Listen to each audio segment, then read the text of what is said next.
सकता, भगती ही नहीं कर सकता कि सासन प्रभु की प्राप्ति होनी तो असंभव है, हो नहीं सकती।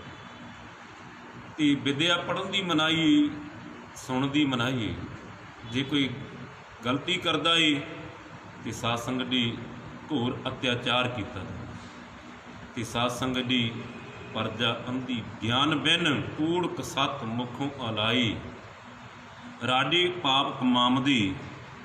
तो सासनी राडे जिन्हों ने परजा की रखिया करनी होंगी, वो सासन की खुद साध संगत की अनाथां का कतल कर देते।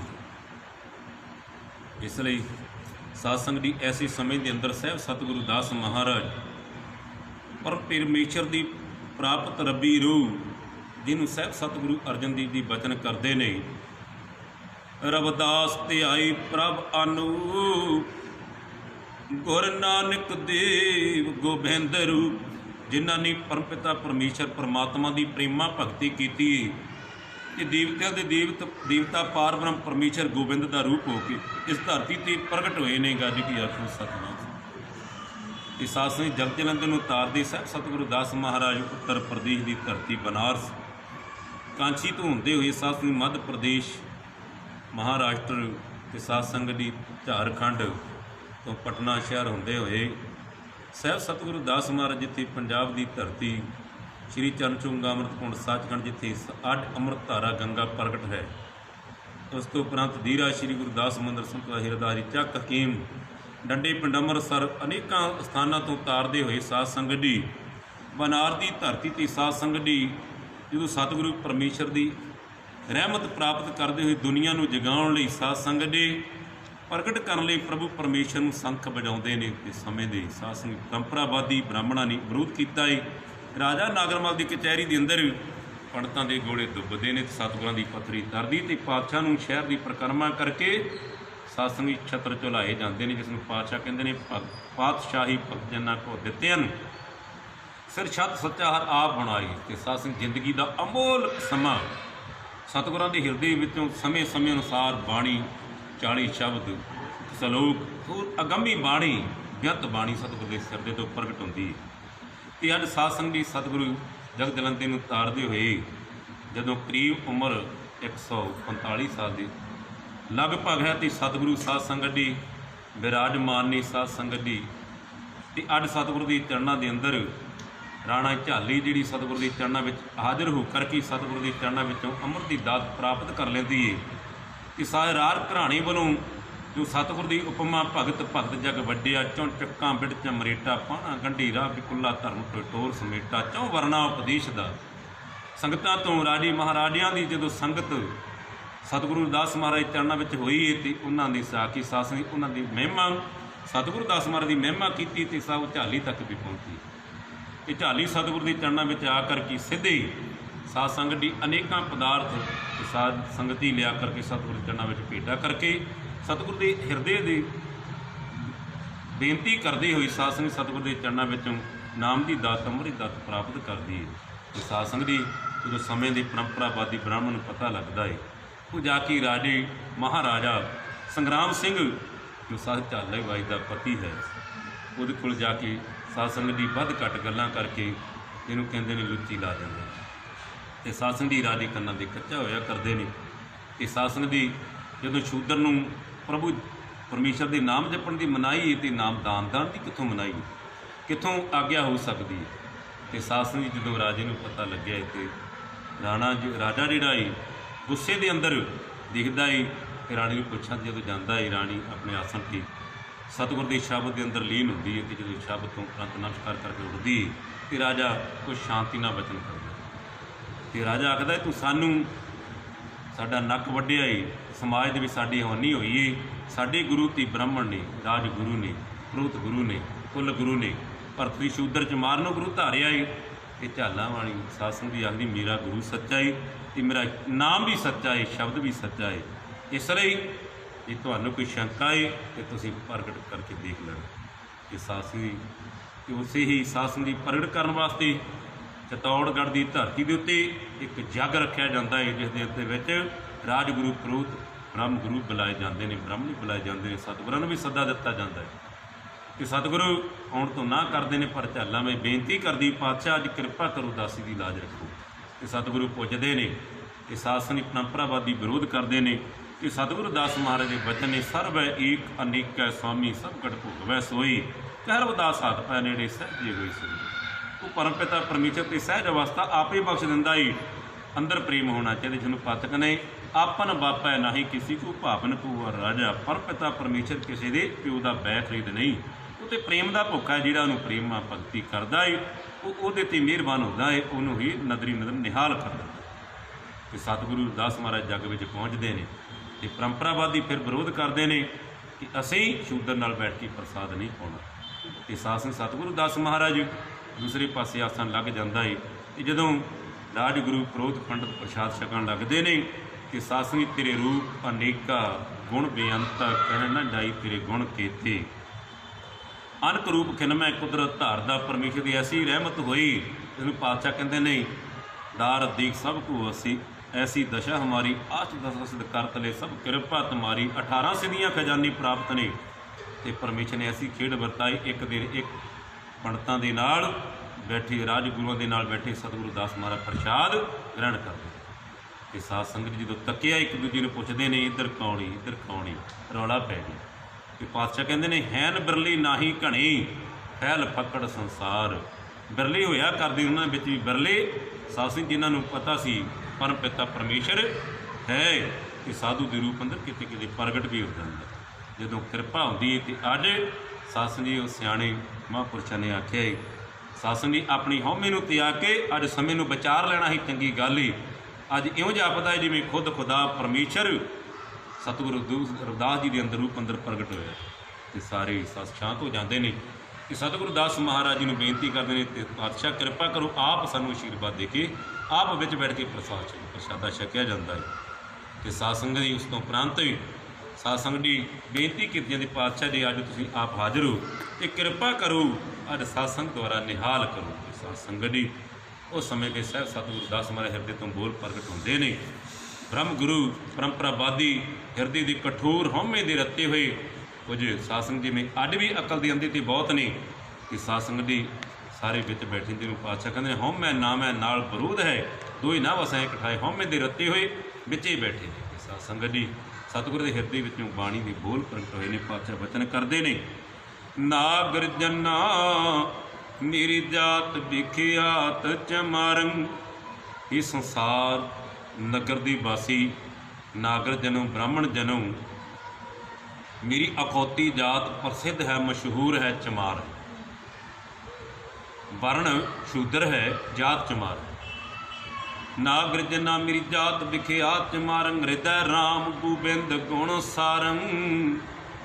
की कीता जाए मेरे हिरदे के अंदर मेरा हिरदा जिहड़ा है परम पिता परमेश्वर के गुणां नूं जिहड़ा कण कण विच रमिया होया परमेश्वर राम है उहदे गुणां नूं सवास सवास रोम रोम करके संभालता है भाव जपदा है। चित सिमरन करो नैन अवलुकनो सरवण वाणी सो जस पूर राखो मन समद कर करो चरण हिरदी धरो रसन अमृत राम नाम भाखो। कहते मेरे को हुण रुकिया ही नहीं जाता अपने आप अखां प्रभु नूं देखदियां ने ਕੰਨ प्रभु की बाणी सुनते ने रसना तो बाणी बोलते हाँ कि परमेश्वर के चरण मेरे हिरदे अंदर वस गया। अज बाणी के रूप अंदर रब बोलता है। हृदय राम गोबिंद गुण सारा गुणों का समुंदर ही बह तुरया ही जिन्हों पातशाह कहते तुरकी बाणी आए तिन सगली चिंत मिटाए। पातशाह कहते ने रविदास जपै राम नामा मोह जम स्यु नाई कामा। कह रविदास बाजी जग पाए बाजी घर सौ मेरी प्रीत बन आई। कहते मेरी तो प्रीत उस परमेश्वर गुणों के समुद्र ना बन गई। इसलिए परमेश्वर मेरे हिरदे में वस गया। रोम रोम में बाणी के रूप अंदर प्रगट हो रहा है बोल रहा हुण तेरी रसना रुकदी नहीं तो रोकिया भी नहीं रुकती। तो साहब अगे वचन करते हैं सुर सरी सलल किरत वारनी रे। साहब प्रमाण देंदे कहते गंगा का जल बड़ा पवित्र मन्निया जाता है अमृत मन्निया जाता है। इस तरह ब्राह्मण को भी बड़ा उत्तम मन्निया जाता है। पर पातशाह कहते सुरसरी सलल सुरसरी का पानी जिहड़ा है ਕਿਰਤ ਵਾਰਣੀ ਨੇ। ਕਿਰਤ ਕੀਤੀ ਇਹ ਮਨੁੱਖ ਨੇ, ਕੀ ਕੀਤਾ? ਉਹਦੇ ਵਿੱਚ ਕੁਝ ਪਦਾਰਥ ਪਾ ਦਿੱਤੇ ਨੇ ਅਤੇ ਉਹਦੀ ਕੀ ਬਣ ਗਈ? ਸ਼ਰਾਬ ਬਣ ਗਈ। ਅੰਮ੍ਰਿਤ ਜਲ ਨੇ ਆਪਣਾ ਗੁਣ ਤਿਆਗ ਦਿੱਤਾ ਹੈ ਅਤੇ ਗੰਗਾ ਤੋਂ ਵੱਖ ਹੋ ਗਿਆ ਹੈ। ਗੰਗਾ ਦੇ ਵਿੱਚੋਂ ਪਾਣੀ ਦੀ ਬਾਲਟੀ ਭਰੀ, ਉਹਦੇ ਵਿੱਚ ਕੁਝ ਪਦਾਰਥ ਪਾਏ ਅਤੇ ਸ਼ਾਸਨੀ ਵਿਧੀ ਅਨੁਸਾਰ ਉਹਦੇ ਵਿੱਚੋਂ ਅਰਕ ਦੇ ਰੂਪ ਅੰਦਰ ਸ਼ਰਾਬ ਬਣਾ ਕੇ ਰੱਖ ਦਿਓ। ਸੁਰਸਰੀ ਸਲਲ ਕਿਰਤ ਵਾਰਨੀ। ਸੁਰਸਰੀ ਗੰਗਾ ਜਲ ਬੜਾ ਪਵਿੱਤਰ ਹੀ ਅੰਮ੍ਰਿਤ ਹੀ, ਪਰ ਜਦੋਂ ਗੰਗਾ ਨੂੰ ਛੱਡ ਦਿੱਤਾ ਥੋੜ੍ਹੇ ਜਲ ਨੇ ਅਤੇ ਸਾਸੰਗ ਦੀ ਭਾਵ ਮਰਜ਼ਾਦਾ ਤੋਂ ਨਿਕਲ ਗਿਆ ਅਤੇ ਸਾਸੰਗ ਦੀ ਆਪਣੀ ਮਾਂ ਦਾ ਸਾਥ ਛੱਡਤਾ, ਗੁਰੂ ਦਾ, ਗੰਗਾ ਮਾਤਾ ਦਾ ਸਾਥ ਛੱਡ ਦਿੱਤਾ, ਪਾਣੀ ਬਾਹਰ ਆ ਗਿਆ ਕਿ ਪਦਾਰਥਾਂ ਨੂੰ ਵਿੱਚ ਥਾਂ ਦੇ ਦਿੱਤੀ ਆਪਣੇ ਵਿੱਚ ਕਿ ਸਾਸੰਗ ਦੀ ਫੇਕੀ ਬਣ ਗਿਆ ਜ਼ਹਿਰ। ਇਸੇ ਤਰ੍ਹਾਂ ਧੰਨ ਗੁਰਦਾਸ ਮਹਾਰਾਜ ਸਮਝਾਉਂਦੇ ਨੇ, ਇਹ ਬ੍ਰਾਹਮਣ ਜਨਮ ਪੰਡਤ ਜਨਮ ਜਿਹੜੇ ਗੁਣੀ ਗਿਆਨੀ ਪੰਡਤ ਨੇ, ਜੋ ਆਪਣੇ ਗੁਣ ਛੱਡ ਦਿੰਦਾ ਏ, ਆਪਗੁਣਾ ਵਿਕਾਰਾਂ ਨੂੰ, ਕਾਮ ਕ੍ਰੋਧ ਨੂੰ ਮੂੰਹ ਵਿੱਚ ਫਸ ਕੇ ਵਿਕਾਰਾਂ ਵਿੱਚ ਗਰਸਿਆ ਜਾਂਦਾ ਏ ਅਤੇ ਉਹ ਵੀ ਆਪਣੀ ਮਰਜ਼ਾਦਾ ਛੱਡ ਜਾਂਦਾ ਹੈ। ਪੰਡਤਾਂ ਵਾਲੀ, ਵਿਦਵਾਨਾਂ ਵਾਲੀ, ਗੁਰੂ ਲੋਕਾਂ ਵਾਲੀ, ਗੁਰੂ ਸਿੱਖ ਵਾਲੀ। ਅਤੇ ਪਾਤਸ਼ਾਹ ਕਹਿੰਦੇ ਨੇ, ਬਿਨ ਸਤਿਗੁਰ ਕਿਨੇ ਨਾ ਪਾਇਓ, ਬਿਨ ਸਤਿਗੁਰ ਕਿਨੇ ਨਾ ਪਾਇਆ। ਅਤੇ ਉਹਦੀ ਵੀ ਹਾਲਤ ਸਾਧ ਸੰਗ ਦੀ ਮਨਮੁਖਾਂ ਵਾਲੀ ਹੋਈ, ਉਹਦੇ ਵੀ ਕੋਈ ਨੇੜੇ ਨਹੀਂ ਬਿਠਾਉਂਦਾ ਅਤੇ ਨਾ ਬਹਿੰਦਾ ਹੈ। ਇਸੇ ਤਰ੍ਹਾਂ ਪਾਤਸ਼ਾਹ ਕਹਿੰਦੇ ਨੇ, ਸੁਰਸਰੀ ਸਲਲ ਕਿਰਤ ਵਾਰਨੀ ਰੇ, ਸੰਤ ਜਨ ਕਰਤ ਨੇ ਪਾਨੰ। ਪਰ ਜਿਹੜੇ ਸਾਧੂ ਜਾਨੇ ਆ, ਸਤਿਆਰ ਪੁਰਸ਼ ਆ, ਉਹ ਜਿਹੜੇ ਨਸ਼ਾ ਕੋਈ ਵੀ ਹੋਵੇ, ਜਿਹੜੀ ਜ਼ਹਿਰ ਆ, ਸ਼ਰਾਬ ਆ, ਉਹਨੂੰ ਕਦੇ ਵੀ ਸੇਵਨ ਨਹੀਂ ਕਰਦੇ। ਅਤੇ ਜ਼ਿੰਦਗੀ ਵਿੱਚ ਜੇ ਤਰੱਕੀ ਕਰਨੀ ਹੈ, ਪਹਿਲੀ ਸ਼ਰਤ ਆ ਕਿ ਜ਼ਿੰਦਗੀ ਦੇ ਵਿੱਚ ਕੋਈ ਵੀ ਨਸ਼ਾ ਨਹੀਂ ਕਰਨਾ। ਇਸ ਲਈ ਪਾਤਸ਼ਾਹ ਬਚਨ ਕਰਦੇ ਨੇ, ਸੁਰਸਰੀ ਸਲਲ ਕਿਰਤ ਵਾਰਨੀ ਰੀ, ਸੰਤ ਜਨ ਕਰਤ ਨਹੀਂ ਪਾਨੰ। ਸੁਰਾ ਅਪਵਿੱਤਰ ਨੱਤ ਅਵਰ ਜਲ ਰੀ। ਕਹਿੰਦੇ ਹੁਣ ਸੁਰਾ ਸ਼ਰਾਬ, ਅਪਵਿੱਤਰ ਜਲ ਹੋਰ ਗੰਦਾ ਪਾਣੀ। ਅਤੇ ਪਾਤਸ਼ਾਹ ਦੇ ਬਚਨ ਹਨ, ਕਹਿੰਦੇ ਜਦੋਂ ਜਾ ਕੇ ਦੁਬਾਰਾ ਗੰਗਾ ਦੇ ਵਿੱਚ ਪੈ ਜਾਂਦਾ ਹੈ, ਜਿਉਂ ਮੀਂਹ ਬੋਠੇ ਜਲ ਗਲੀਆਂ ਨਾਲਿਆਂ ਟੋਭਿਆਂ ਕਾ, ਜਲ ਜਾਈ ਪਵੈ ਬਿਰਚ ਸੁਰਸਰੀ, ਸੁਰਸਰੀ ਮਿਲਤ ਪਵਿੱਤਰ ਹੋਈ ਪਾਵਨ ਹੋਈ ਜਾਈ। ਜਿਵੇਂ ਗਲੀਆਂ ਦਾ, ਨਾਲਿਆਂ ਦਾ ਗੰਦਾ ਪਾਣੀ ਸਾਧ ਸੰਗਤ ਦੀ ਬਹਿ ਕੇ ਨਦੀਆਂ ਵਿੱਚ ਚਲੇ ਜਾਂਦਾ ਹੈ, ਨਦੀਆਂ ਤੋਂ ਫਿਰ ਅੱਗੇ ਸਮੁੰਦਰ ਵਿੱਚ ਚਲੇ ਜਾਂਦਾ ਹੈ ਅਤੇ ਪਾਤਸ਼ਾਹ ਕਹਿੰਦੇ ਫਿਰ ਪਾਣੀ ਗੰਗਾ ਦਾ ਰੂਪ ਹੀ ਹੋ ਜਾਂਦਾ। ਇਸੇ ਤਰ੍ਹਾਂ ਜਿਹੜਾ ਆਪਣੇ ਆਪੇ ਤੋਂ ਭੁੱਲਿਆ, ਖੁੰਡਿਆ, ਸਮੇਂ ਤੋਂ ਖੁੰਡਿਆ ਹੋਇਆ, ਜੇ ਆਪਣੇ ਸਰੂਪ ਨੂੰ ਪਛਾਣ ਲੈਂਦਾ ਏ ਅਤੇ ਉਹ ਵੀ ਪਰਮੇਸ਼ਰ ਦੀ ਆਰਾਧਨਾ ਕਰਕੇ, ਜੋ ਪ੍ਰਾਨੀ ਨਿਸ ਦਿਨ ਪੜੀ ਰੂਪ ਰਾਮ ਤੇ ਜਾਣ, ਹਰ ਜਨ ਹਰ ਅੰਤਰ ਨਹੀਂ ਨਾਨਕ ਸਾਚੀ ਮਾਨ। ਸਤਿਗੁਰੂ ਦਾਸ ਮਹਾਰਾਜ ਦੇ ਬਚਨ ਨੇ, ਰਵਿਦਾਸ ਭਣੈ ਜੂ ਜਾਣੈ ਸੁਜਾਨ, ਸੰਤ ਅਨੰਤ ਅੰਤਰ ਨਾਹੀ। ਉਹ ਵੀ ਸਾਧ ਸੰਗਤ ਦੀ ਭਾਵਾਂ ਦੁਨੀਆ ਦੇ ਅੰਦਰ ਅਖੌਤੀ ਜਾਤ ਸ਼ੂਦਰੀ ਨੀਵੀਂ, ਪਰ ਪਰਮੇਸ਼ਰ ਦਾ ਸਿਮਰਨ ਕਰਕੇ ਪਰਮੇਸ਼ਰ ਦਾ ਰੂਪ ਹੋ ਜਾਂਦੇ ਹਨ। ਗੱਜ ਕੇ ਆਖੂ ਸਤਿਨਾਮ ਸਤਿ। ਕਿਸੇ ਬਚਨ ਕਰਦੇ ਨੇ ਸਾਧ ਸੰਗਤ ਦੀ, ਭਾਈ ਸਾਹਿਬ ਭਾਈ ਗੁਰਦਾਸ ਜੀ ਬਚਨ ਕਰਦੇ ਨੇ ਕਿ ਇਹ ਸਾਧੂ ਬਣਦਾ ਕਿਵੇਂ? ਐਸੀ ਕਠਿਨ ਤਪੱਸਿਆ, ਪਰ ਅੱਜ ਤੋਂ 400 450 ਸਾਲ 650 ਸਾਲ ਪਹਿਲਾਂ ਘੋਰ ਅੰਧਕਾਰ ਦੇ ਸਮੇਂ ਦੇ ਅੰਦਰ, ਕਿਹੋ ਜਿਹਾ ਸਮੇਂ ਦੇ ਅੰਦਰ ਜਦ ਅੱਡ ਵੀ ਅਤਿਆਚਾਰ ਬਰਾਬਰ ਹੁੰਦੇ ਨੇ, ਅੱਡ ਵੀ ਲਤਾੜਿਆ ਜਾਂਦਾ ਹੈ ਗਰੀਬਾਂ ਨੂੰ, ਕਿ ਸਾਧ ਸੰਗਤ ਉਹ ਸਮਾਂ ਕਿੱਦਾਂ ਦਾ ਸੀ ਜਦੋਂ ਸਤਿਗੁਰਾਂ ਨੇ ਵੀ ਰਹਿਮਤ ਪ੍ਰਾਪਤ ਕੀਤੀ, ਪਰਮੇਸ਼ਰ ਦੀ ਪ੍ਰਾਪਤ ਕੀਤੀ। ਭਾਈ ਸਾਹਿਬ ਭਾਈ ਗੁਰਦਾਸ ਜੀ ਬਚਨ ਕਰਦੇ ਨੇ, ਕਹਿੰਦੇ ਜਿਸ ਤਿਲ ਪੀੜ ਕਾਢੀਏ ਕਸ਼ਟ ਦੀ, ਤਾਂ ਤੇ ਪਾਈ ਦੀਪਕ ਜਰਾਈ ਕਰੀ ਉਜਿਆਰੋ ਜੀ। ਜਿਵੇਂ ਕਹਿੰਦੇ ਤਿਲ ਨੂੰ ਕੋਹਲੂ ਵਿੱਚ ਪੀੜਿਆ ਜਾਂਦਾ ਏ, ਇੱਥੇ ਧਾਰ ਨਿਕਲਦੀ ਆ ਤੇਲ ਦੀ, ਅਤੇ ਸਾਧ ਸੰਗਤ ਦੀ ਕਹਿੰਦੇ ਆਪਾਂ ਨੂੰ ਤਾਂ ਤੇਲ ਆਉਂਦਾ ਹੀ ਸੋਹਣਾ ਲੱਗਦਾ ਹੈ, ਪੁੱਛੋ ਤਿਲ ਨੂੰ ਜਿਹਨੂੰ ਕੋਹਲੂ ਵਿੱਚ ਆਪਣੇ ਆਪ ਨੂੰ ਪੜਾਉਣਾ ਪਿਆ ਏ। ਤਾਂ ਤੇ ਪਾਈ ਦੀਪਕ ਕਰੀ ਉਜਿਆਰੋ ਜੀ, ਕਿ ਉਹ ਤੇਲ ਜਿਹੜਾ ਦੀਪਕ ਵਿੱਚ ਪਾਇਆ ਜਾਂਦਾ ਦੀ ਵਿੱਚ, ਕਿ ਸਾਧ ਸੰਗਤ ਤੁਪਕਾ ਤੁਪਕਾ ਬੱਤੀ ਚੜ੍ਹ ਕੇ ਦੁਨੀਆ ਨੂੰ ਰੋਸ਼ਨੀ ਦਿੰਦਾ ਏ। ਇਸੇ ਤਰ੍ਹਾਂ ਸਾਧੂ ਜਿਹੜੇ ਨੇ, ਸਤਿਆਰ ਪੁਰਸ਼ ਨੇ, ਉਹਨਾਂ ਨੂੰ ਵੀ ਆਪਣੀ ਜ਼ਿੰਦਗੀ ਦੀ ਸਖਤ ਮਿਹਨਤ ਕਰਨੀ, ਆਪੇ ਨੂੰ ਕੁਰਬਾਨ ਕਰਨਾ ਪੈਂਦਾ। ਜਿਸ ਨੂੰ ਸਤਿਗੁਰੂ ਦਾਸ ਮਹਾਰਾਜ ਕਹਿੰਦੇ ਨੇ, ਕਹਾਂ ਭੈਉ ਜੂ ਤਨ ਭੈਉ ਛਿਨ ਛਿਨ ਪ੍ਰੇਮ ਜਾਈ, ਤੋ ਡਰ ਪੈ ਤੀਰੂ ਜਨ ਚਰਨ ਨਾ ਛਾਡੋ ਸਰੀਰ ਕਲ ਜਾਈ, ਕੌਰ ਰਵਿਦਾਸ ਪਰੋਂ ਤੇ ਸਾਂਭਾ ਬੇਗ ਮਿਲੂ ਜਨ ਕਰਨਾ ਬੇਲਾਂਬਾ। ਅਤੇ ਅੱਗੇ ਭਾਈ ਸਾਹਿਬ ਦੇ ਬਚਨ ਨੇ, ਕਹਿੰਦੇ ਜੇ ਅਸੀਂ ਰੋਮ ਰੋਮ ਕਾਟੀ ਆਜਾ ਕੋ ਤਨ ਤਾਂਤੀ ਤੰਤ ਰਾਗੀ, ਤਾਂਤੀ ਤੰਤ ਵਾਜੇ ਰਾਗ ਰਾਗਣੀ ਸੋ ਪਿਆਰੋ ਜੀ। ਕਹਿੰਦੇ ਢਾਡੀ ਜਨ ਸਰੰਗੀ ਵਜਾਉਂਦੇ ਨੇ, ਉਹ ਜਿਹੜੀ ਤਾਰ ਹੁੰਦੀ ਜਿਹਦੇ 'ਤੇ ਗੱਡ ਫਿਰਦਾ, ਜਦੋਂ ਸੋਹਣੀ ਮਿੱਠੀ ਆਵਾਜ਼ ਨਿਕਲਦੀ ਹੈ, ਉਹ ਸਾਧ ਸੰਗਤ ਦੀ ਬੱਕਰੀ ਦੀ, ਸਾਧ ਸੰਗਤ ਦੀ ਆਂਦਰਾਂ ਦੀ ਬਣਦੀ। ਉਹ ਤਾਂ ਕਹਿੰਦੇ ਬੱਕਰੀ ਨੂੰ ਪੁੱਛੋ, ਜਿਹੜੇ ਛੋਟੇ ਛੋਟੇ ਟੁਕੜੇ ਕਰਕੇ ਕੱਟ ਕੇ ਤਾਰ ਕੱਢੀ ਜਾਂਦੀ ਹੈ, ਅਤੇ ਉਹਨੂੰ ਕਿੰਨਾ ਦੁੱਖ ਸਹਿਣਾ ਪੈਂਦਾ ਏ।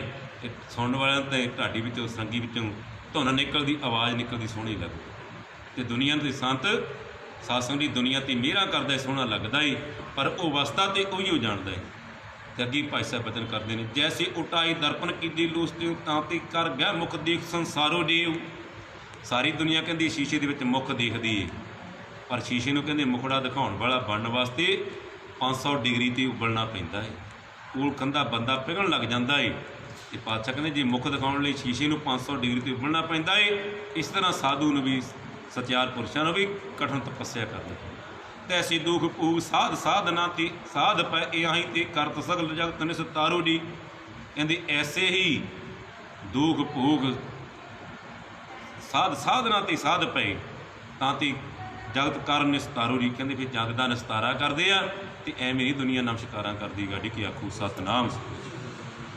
ਇਸ ਲਈ ਸਾਹਿਬ ਵਚਨ ਕਰਦੇ ਨੇ ਸਾਧ ਸੰਗਤ ਜੀ, ਨਾ ਗਿਰਜਨ ਨਾ ਮੇਰੀ ਜਾਤ ਵਿਖਿਆਤ ਜਮਾਰੰਗ ਰਿਧੀ ਰਾਮ ਗੋਬਿੰਦ ਗੁਣ ਸਾਰੰਗ ਸੁਰਸਰੀ ਸਲਲ ਕਿਰਤ ਵਾਰਨੀ ਸੰਜਨ ਕਰਤ ਨਹੀਂ ਪਾਨ ਸੁਰਾ ਅਪਵਿੱਤਰ ਨਾ ਤਵਰ ਜਲਰੀ ਸੁਰਸਰੀ ਮਿਰਤ ਨਾ ਹੋਈ ਆਨੰਦ। ਪਾਤਸ਼ਾਹ ਦੇ ਜਿਵੇਂ ਸ਼ਰਾਬ ਤੇ ਗੰਦਾ ਪਾਣੀ ਜਦੋਂ ਸੁਰਸਰੀ ਗੰਗਾ ਵਿੱਚ ਪੈ ਜਾਂਦਾ ਫਿਰ ਗੰਗਾ ਦਾ ਰੂਪ ਹੋ ਜਾਂਦਾ, ਇਸੇ ਤਰ੍ਹਾਂ ਕਹਿੰਦੇ ਆਪੇ ਤੋਂ ਭੁੱਲਿਆ ਜੀਵ ਜਦੋਂ ਪਰਮੇਸ਼ਰ ਨੂੰ ਪ੍ਰਾਪਤ ਕਰ ਲੈਂਦਾ ਹੈ ਬੰਦਗੀ ਕਰਕੇ, ਫਿਰ ਉਹ ਵੀ ਪਰਮੇਸ਼ਰ ਦਾ ਰੂਪ ਹੋ ਜਾਂਦਾ ਹੈ।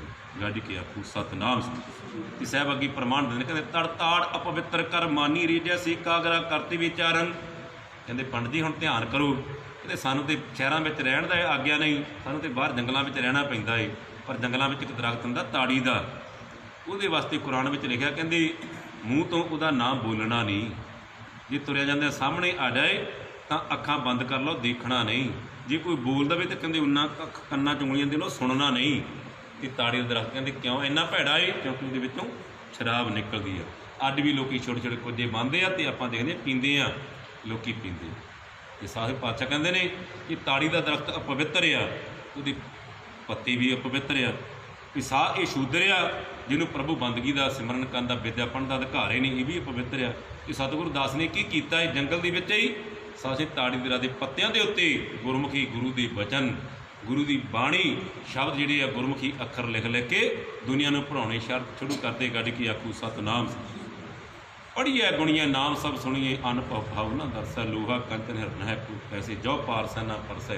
ਕਿਉਂਕਿ ਜਦੋਂ ਤੱਕ ਲੋਹਾ ਪਾਰਸ ਨੂੰ ਛੂਹ ਨਹੀਂ ਜਾਂਦਾ ਉਦੋਂ ਤੱਕ ਪਾਰਸ ਸੋਨਾ ਨਹੀਂ ਬਣਦਾ। ਇਸੇ ਤਰ੍ਹਾਂ ਜਦੋਂ ਤੱਕ ਗੁਰੂ ਦੀ ਸ਼ਰਨ ਪ੍ਰਾਪਤ ਨਹੀਂ ਹੋ ਜਾਂਦੀ ਤੇ ਸਾਹਿਬ ਤਾੜੀ ਦੇ ਰਾਹ ਦੇ ਪੱਤਿਆਂ ਦੇ ਸਤਿਗੁਰ ਲਿਖ ਦਿੱਤੀ ਬਾਣੀ, ਤੇ ਜਦੋਂ ਪੜ੍ਹੀ ਦੁਨੀਆ ਤੇ ਰੌਲਾ ਪੈ ਗਿਆ ਬਨਾਰਸ ਦੇ ਵਿੱਚ ਕਿ ਇਹ ਵਿਦਿਆ, ਇਹ ਗੁਰੂ ਦੀ ਬਾਣੀ ਦੀ ਮਿੱਠੀ ਮਿੱਠੀ ਬਾਣੀ ਦੇ ਬੋਲ ਆਵਾਜ਼ ਕਿੱਥੋਂ ਆਉਂਦੀ ਹੈ। ਤੇ ਅੱਜ ਤੁਹਾਡੇ ਸਾਹਮਣੇ ਆ ਪੰਡਤ ਜੀ, ਸਾਰੇ ਪੰਡਤ ਵਿਦਵਾਨ ਗੁਰੂ ਮੰਨ ਕੇ ਨਮਸਕਾਰਾਂ ਕਰਦੇ ਆ। ਗਾਡੀ ਕੀ ਆਖੋ। ਇਹ ਸਾਰੇ ਇਤਿਹਾਸ ਸਾਖੀ ਧੰਨ ਸ੍ਰੀ ਗੁਰੂ ਨਾਨਕ ਦੇਵ ਪਾਤਸ਼ਾਹ ਜਦੋਂ ਸਾਧ ਸੰਗਤ ਦੀ ਝੂੜਖਾਨੇ ਦੀ ਧਰਤੀ ਦੀ 40 ਸ਼ਬਦ 1 ਸਲੋਕ ਬਾਣੀ ਸਤਿਗੁਰਾਂ ਦੀ ਪ੍ਰਾਪਤ ਕਰਦੇ ਨੇ ਤੇ 95 ਪਾਤਸ਼ਾਹ ਆਦਿ ਗ੍ਰੰਥ ਜਦੋਂ ਬਣਾਉਂਦੇ ਨੇ ਸਾਧ ਸੰਗਤ ਦੀ ਲਿਖਦੇ ਨੇ ਤੇ ਸਾਧ ਸੰਗਤ ਦੀ ਸਾਰੇ ਦਾ ਸਾਰਾ ਜਿਹੜਾ ਕਾਗਜ਼ ਹੈ ਨਾ ਤਾੜੀ ਦੇ ਦਰਖਤ ਦਾ ਲਾਇਆ ਗਿਆ। ਗਾਡੀ ਕੀ ਆਖੂ ਸਤਨਾਮ। ਧੰਨ ਗੁਰੂ ਨਾਨਕ ਦੇਵ ਜੀ, ਧੰਨ ਗੁਰੂ ਅਰਜਨ ਦੇਵ ਜੀ। ਸਾਸੀ ਇਤਨਾ ਸਭ ਤੋਂ ਵੱਧ ਸਤਿਕਾਰ ਸਤਿਗੁਰੂ ਦਾਸ ਮਹਾਰਾਜ ਨੂੰ ਦੇ ਰਹੇ ਨੇ, ਕਿਉਂਕਿ ਉਹਨਾਂ ਨੇ ਬਾਣੀ ਸਭ ਤੋਂ ਪਹਿਲਾਂ ਲਿਖੀ ਤਾੜੀ ਦੇ ਦਰਖਤ ਦੇ ਪੱਤਿਆਂ 'ਤੇ। ਤੇ ਸਤਿਗੁਰਾਂ ਜਿਹੜੀ ਪਹਿਲੀ ਬੀੜ ਲਿਖਾਈ ਗਈ ਸਾਡੇ ਦਾ ਸਾਰਾ ਜਿਹੜਾ ਕਾਗਜ਼ ਆ ਤਾੜੀ ਦੇ ਦਰਖਤ ਦਾ ਲਗਾਉਣਾ ਕੀਤਾ। ਇਹ ਮਹਾਂਪੁਰਸ਼ਾਂ ਦਾ ਸਤਿਕਾਰ ਸਾਸੀ ਵੱਡਿਆਂ ਦੀ ਸਾਸੀ ਗੁਰਮੁਖ ਗਾਡੀ ਰਾਹ ਚੱਲਣ ਦਾ ਚਲਾਈ ਮਾਰਗ 'ਤੇ ਚੱਲ ਕੇ ਦੁਨੀਆ ਨੂੰ ਉਪਦੇਸ਼ ਦਿੱਤਾ ਕਿ ਜਿਹੜਾ ਦਰਖਤ ਨੂੰ ਦੁਨੀਆ ਕਹਿੰਦੀ ਦੇਖਣਾ ਮਨਾ ਹੀ, ਉਹਦੇ ਉੱਤੇ ਲਿਖ ਦਿੱਤਾ ਪਰਮੇਸ਼ਰ ਦਾ ਨਾਮ ਤੇ ਅੱਜ ਤੱਕ ਪੂਜੀਏ ਕਰ ਨਮਸਕਾਰਨ ਦੁਨੀਆ ਮੱਥੇ ਟੇਕਦੀ। ਉਹੀ ਸਤਿਗੁਰੂ ਦਾਸ ਕਹਿੰਦੇ ਇਹ ਦਰਖਤ ਨੂੰ ਦੇਖਣਾ ਨਹੀਂ ਮਨਾ, ਬੰਦਾ ਤੁਹਾਡੇ ਸਾਹਮਣੇ ਛੂਦਰਿਆ ਚਮਾਰਿਆ ਜਿਹਦੀ ਪਰਛਾਵਾਂ ਲੈਣਾ ਮਨਾ, ਤੇ ਅੱਜ ਸਾਰੀ ਦੁਨੀਆ ਨਮਸਕਾਰਾਂ ਕਰਦੀ ਹੈ। ਕਰਤਾੜ ਪਵਿੱਤਰ ਕਰਮਾਨੀ ਰੀਜੈ ਸੀ ਕਾਗਰਾ ਕਰਤ ਵਿਚਾਰਨ ਭਗਤ ਭਗਉਤ ਲਿਖੀ ਤੀ ਉਪਰੀ ਪੂਜੀ ਕਰ ਨਮਸਕਾਰੰ ਮੇਰੀ ਜਾਤ ਕੁੱਟ ਵੰਡ ਲਾ। ਇਸੇ ਤਰ੍ਹਾਂ ਪਾਤਸ਼ਾਹ ਕਹਿੰਦੇ ਮੇਰੀ ਜਾਤ ਹੈ ਜਿਹੜੀ ਉਹ ਵੀ ਤੁਹਾਡੇ ਸਾਹਮਣੇ ਆ, ਕੁੱਟ ਵੰਡ ਲਾ। ਮੇਰੇ ਸਮਾਜ ਦੇ ਲੋਕ, ਮੇਰੀ ਜਾਤ ਦੇ ਲੋਕ, ਮੇਰੀ ਕੁੱਲ ਦੇ ਲੋਕ ਅੱਜ ਵੀ ਬਨਾਰਸ ਦੀ ਆਸ-ਪਾਸ ਮਰੇ ਹੋਏ ਪਸ਼ੂ ਨੂੰ ਢੋਂਦੇ ਆ, ਕੱਟਦੇ ਆ। ਮੇਰੀ ਜਾਤ ਕੁੱਟ ਵੰਡਾ ਢੋਲ ਢਵੰਤਾ ਨਿਤ ਹੈ ਬਨਾਰਸੀ ਆਸ-ਪਾਸਾ। ਅੱਬ ਵਿਪਰ ਪ੍ਰਧਾਨ ਕਹਿੰਦੇ ਤੁਹਾਡੇ ਸਾਹਮਣੇ ਹੀ ਆ। ਅੱਬ ਵਿਪਰ ਪ੍ਰਧਾਨ ਕਹਿੰਦੇ ਬ੍ਰਾਹਮਣਾਂ ਦੀ ਬ੍ਰਹਮ ਗੁਰੂ, ਰਾਜ ਗੁਰੂ, ਕੁੱਲ ਗੁਰੂ ਸਾਰੇ ਅੱਬ ਵਿਪਰ ਪ੍ਰਧਾਨ ਕਰੇ ਡੰਡੌਤ, ਲੰਮੇ ਪੈ ਕੇ ਡੰਡੌਤਾਂ ਕਰਦੇ ਆ। ਤੇਰੇ ਨਾਮ ਸਰਣਾਈ ਰਵਿਦਾਸ ਦਾਸਾਨ ਦਾਸਾ। ਇਹ ਪਰਮ ਪਿਤਾ ਪਰਮੇਸ਼ਰ ਤੇਰੇ ਨਾਮ ਸਿਮਰਨ ਸਦਕਾ ਦਾਸਾ ਭਾਵ ਜਿਹੜਾ ਕਹਿੰਦੇ ਪਰਛਾਵਾਂ ਨਹੀਂ ਸੀ ਲੈਣਾ ਚਾਹੁੰਦੇ, ਅਤਿਆਚਾਰ ਕਰਦੇ ਸੀ, ਅੱਜ ਦਾਸਾ ਭਾਵ ਸੇਵਕ ਭਾਵ ਸੇਵਕ ਬਣ ਕੇ ਸਤਸੰਗੀ ਬਣ ਕੇ ਆਉਂਦੇ ਨੇ ਤੇ ਲੰਮੇ ਪੈ ਕੇ ਡੰਡੌਤਾਂ ਕਰਦੇ ਨੇ ਕਿ ਸਾਨੂੰ ਵੀ ਗੁਰ ਦੇਖਿਆ ਸ਼ਬਦ ਦੇ ਕੇ ਨਿਹਾਲ ਕਰੋ ਗੱਡ ਕੇ ਆਖੋ ਸਤਨਾਮ। ਤੇ ਉਹ ਚਿਤੌੜਗੜ੍ਹ ਦੀ ਧਰਤੀ ਜਿੱਥੇ ਅੱਜ ਵੀ ਸਤਿਗੁਰੂ ਦਾਸ ਮਹਾਰਾਜ ਤਿੰਨ ਬਿਰਾਜਮਾਨ ਨੇ। ਇਤਿਹਾਸ ਸਾਖੀ ਹੈ ਕਿ 700 ਸਾਧ ਸੰਗਤ ਦੀ ਰਾਜੇ ਮਹਾਰਾਜੇ ਉਹਨਾਂ ਦੇ ਪਰਿਵਾਰ ਦੀ ਸਾਧ ਸੰਗਤ ਦੀ ਜੀਵ ਗੁਰੂ ਪਿਆਰੀ ਸਾਧ ਸੰਗਤ ਦੀ ਤੇ ਅਨੇਕਾਂ ਸੰਗਤਾਂ ਨੇ ਸਤਿਗੁਰੂ ਦੇ ਚਰਨਾਂ ਵਿੱਚ ਉਸ ਸਮੇਂ ਅੰਮ੍ਰਿਤ ਸ਼ਬਦ ਦੀ ਦਾਤ ਪ੍ਰਾਪਤ ਕੀਤੀ। ਗੱਜ ਕੇ ਆਖੋ ਸਤਨਾਮ ਸਿੰਘ ਤੇ ਸਾਧ ਸੰਗਤ ਦੀ ਇਸ ਲਈ ਸਾਹਿਬ ਦੇ ਚਰਨਾਂ ਵਿੱਚ ਆਪਾਂ ਜੁੜੇ ਹਾਂ। ਮਾਨਸ ਜਨਮ ਅਮੋਲ ਹੈ, ਮਨੁੱਖਾ ਜਨਮ ਹੈ ਅਮੋਲਕ, ਪਰ ਭਾਈ ਸਾਹਿਬ ਕਹਿੰਦੇ ਹੋਏ ਅਮੋਲ ਸਾਧ ਸੰਗ ਪਾਏ। ਉਦੋਂ ਅਮੋਲਕ ਹੁੰਦਾ ਜਦੋਂ ਸਤਿਗੁਰ ਦੀ ਅਸੀਂ ਸੰਗਤ ਕਬੂਲ ਲਈਏ, ਸਤਿਗੁਰ ਦੇ ਬਚਨਾਂ ਨੂੰ ਕਮਾ ਲਈ, ਜਿਹਨੂੰ ਪਾਤਸ਼ਾਹ ਕਹਿੰਦੇ ਨੇ ਔਰ ਸਤਿਗੁਰ ਕਾ ਜੋ ਸਿੱਖ ਅਖਾਏ ਸੋ ਭਲਕੇ ਉਠਰ ਨਾਮ ਧਿਆਵੈ, ਉਦਮ ਕਰੇ ਭਲਕੇ ਪ੍ਰਭਾਤੀ, ਇਸ਼ਨਾਨ ਕਰੇ ਅੰਮ੍ਰਿਤਸਰ ਨਾਮੈ। ਉਪਦੇਸ਼ ਗੁਰੂ ਹਰ ਹਰ ਜਪ ਜਾਪੈ, ਜਿਹੜਾ ਗੁਰਾਂ ਨੇ ਉਪਦੇਸ਼ ਦਿੱਤਾ ਹੈ ਉਹਨੂੰ ਸਵਾਸ ਸਵਾਸ ਜਪਣਾ।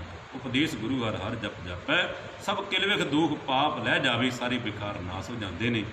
ਤੇ ਪਾਤਸ਼ਾਹ ਬਚਨ ਕਰਦੇ ਫਿਰ ਚੜ੍ਹੇ ਦਿਵਸ ਗੁਰਬਾਣੀ ਗਾ, ਉੱਠਦਿਆਂ ਬਹਿੰਦਿਆਂ ਹਰ ਨਾਮ ਧਿਆਵੈ। ਤੇ ਪਾਤਸ਼ਾਹ ਅੱਗੇ ਬਚਨ ਕਰਦੇ ਨੇ ਜਿਸਨੋਂ ਦਿਆਲ ਹੋਏ ਮੇਰਾ ਸੁਆਮੀ, ਜਿਹਨਾਂ ਤੇ ਮਾਲਕ ਹੀ ਦਿਆਲ ਹੋ ਜਾਂਦਾ ਹੈ। ਇਸ ਗੁਰਸਿੱਖ ਗੁਰੂ ਉਪਦੇਸ਼ ਨਵੇਂ, ਐਸੇ ਗੁਰਸਿੱਖ ਸਤਸੰਗੀਆਂ ਨੂੰ ਗੁਰੂ ਵੀ ਆਪਣੀ ਬਾਣੀ ਦਾ ਉਪਦੇਸ਼ ਦਿੰਦੇ ਨੇ। ਕਿ ਸਾਹਿਬ ਬਚਨ ਕਰਦੇ ਨੇ ਜੋ ਸਾਸ ਗ੍ਰਾਹ ਧਿਆਈ ਮੇਰਾ ਹਰ ਹਰ ਸੋ ਗੁਰਸਿੱਖ ਗੁਰੂ ਮਨ ਭਾਵੈ, ਜਨ ਨਾਨਕ ਧੂੜ ਮੰਗੇ ਤਿਸ ਗੁਰ ਸਿੱਖੀ ਜੋ ਆਪ ਜਪੈ ਅਵਰੈ ਨਾਮ ਸੋ ਸਾਸਨ ਦੀ। ਆਪਾਂ ਵੀ ਆਪ ਤਿਆਗ ਸਰਣੀ ਪਵਾ ਮੁਖ ਬੋਲੀ ਮਿਠੜੀ ਬੈਣ, ਜਨਮ ਜਨਮ ਕਾ ਵਿਛੜਿਆ ਹੋਵੇ ਹਰ ਮੇਲੇ ਸੱਜਣ ਸੈਨ।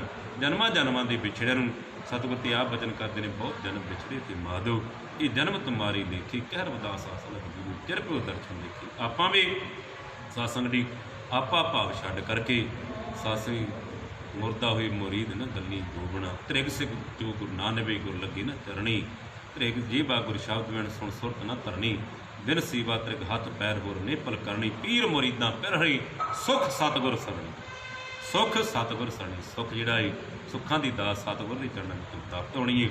ਇਹ ਸਾਡੀ ਆਡੇ ਸਾਸੰਗ ਸਾਹਿਬ ਸਤਿਗੁਰੂ ਦਾਸ ਮਹਾਰਾਜ ਸਾਸੰਗੀ ਆਪ ਰਵਿਦਾਸ ਠਾਕਰ ਬਣੇ, ਖੁਦ ਭਗਵਾਨ ਸਥਾਪਿਤ ਕੀਤੀ। ਆਪਾਂ ਨੂੰ ਬਾਣੀ ਦੇ ਰੂਪ ਪੁੱਛੀ ਪਰਮੇਸ਼ਰ ਦਾ ਥਾਨ, ਪਰਮੇਸ਼ਰ ਰੱਬ ਬੋਲਿਆ ਬਾਣੀ ਦੇ ਰੂਪ ਅੰਦਰ।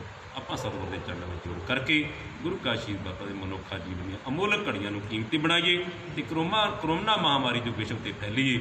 ਅਰਦਾਸ ਕਰੀਏ ਪਾਤਸ਼ਾਹ ਦੁਖੀਆ ਦਰਦ ਬੰਦ ਕਰ ਆਇਆ, ਬਹੁਤ ਪਿਆ ਜਵਾਬ ਨਾ ਪਾਇਆ।